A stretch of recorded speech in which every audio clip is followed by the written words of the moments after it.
आज हम एक बहुत ही गहरे और जरूरी विषय पर बात करने वाले हैं, आत्मसमर्पण। रमन महर्षि की शिक्षाओं के जरिए हम समझेंगे कि ये एक ऐसा रास्ता है जो हमें मन की सच्ची शांति तक ले जा सकता है। तो चलिए एक सवाल से शुरू करते हैं।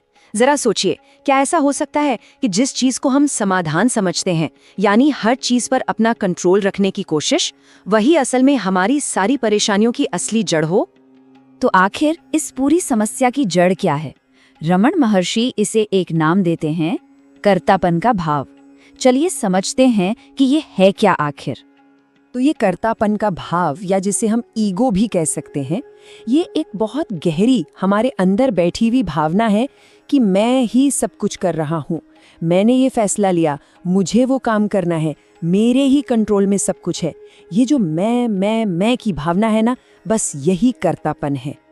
और महर्षि तो यहाँ तक कहते हैं कि यही कर्तापन का भाव वो जहरीला बीज है जिससे हमारे जीवन में चिंता, तनाव और दुख जैसे सारे कड़वे फल पैदा होते हैं।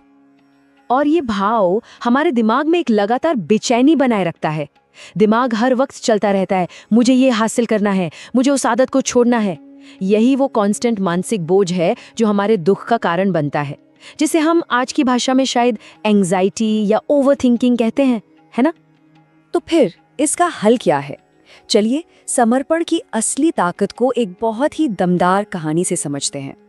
ये कहानी है द्रौपदी की। एक भरी सभा में दुष्ट दुशासन उनका चीरहरण कर रहा था, उनकी साड़ी खींच रहा था। एक बहुत ही भयानक, बेबस कर देने वाली स्थिति थी। तो शुरुआत में क्या हुआ? द्रौपदी ने अपनी पूरी ताकत लगा दी, अपनी साड़ी को कसकर पकड़े रखा। उन्होंने अपने बल पर खुद को बचाने की भरपूर कोशिश की। ये ठीक हमारे अहंकार की तरह है, जो सोचता है कि वो अपनी शक्ति से सब कुछ कंट्रोल कर सकता है।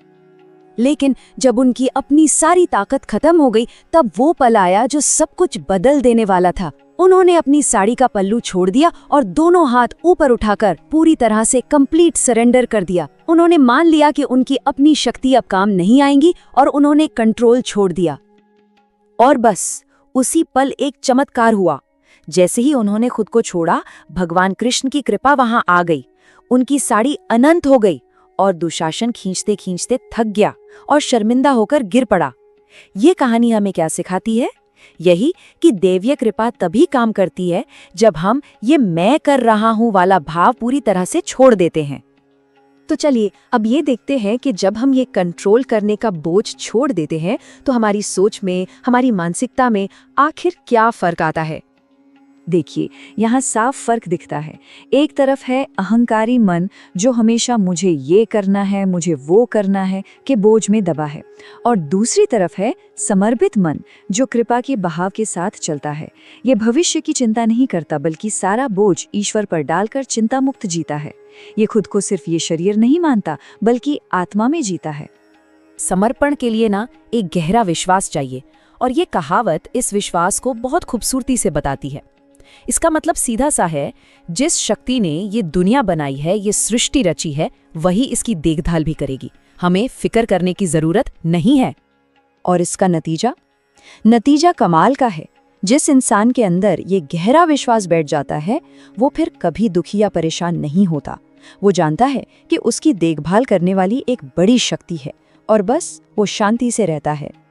अब हम समर्पण के एक और गहरे स्तर पर आते हैं।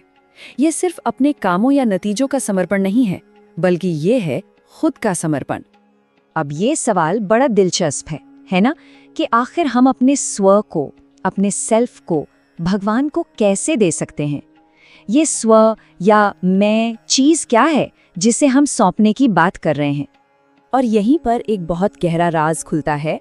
रमन महर्षि कहते हैं कि जिसे हम मेरा स्व या मेरा मैं समझ रहे हैं, वो तो पहले से ही ईश्वर का है। हमने तो बस उसे चुरा लिया है, ये मानकर कि ये हमारा है। तो समर्पण करना कुछ देना नहीं है, बल्कि चोरी की हुई चीज को उसके असली मालिक को लौटाना है। इस बात को समझने के लिए ना, ये गुड़ वाले गणेश जी की मिसाल बहुत ही प्यारी है। जरा सोचिए, मीठे गुड़ से गणेश जी की एक मूर्ति बनी है। अब उसी मूर्ति का एक छोटा सा टुकड़ा तोड़ा जाता है और फिर उसी टूटे हुए टुकड़े को प्रसाद की तरह वापस उसी गुड़ की मूर्ति को चढ़ा दिया जाता है। तो क्या सच में कुछ दिया गया? नहीं, गुड़ को ही तो गुड़ चढ़ाया गया। बिल्कुल इसी तरह हमारा स्व भी उस बड़ी चेतना का ही एक हिस्सा है।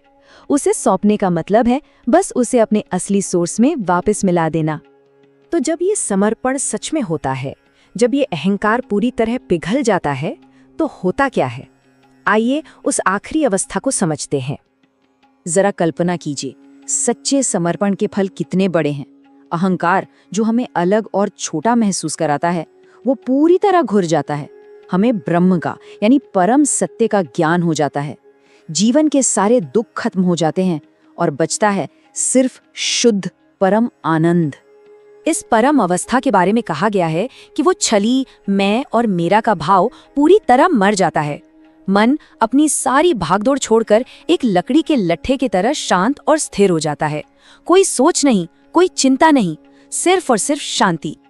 तो अंत में ये सवाल बचता है कि अगर हम सच में ईमानदारी से अपने अंदर झांक कर देखें, तो वो चोर, वो अहंकार जिसने मैं और मेरा कहकर सब कुछ हड़प लिया था, वो आखिर मिलेगा कहाँ? शायद वो कभी था ही नहीं।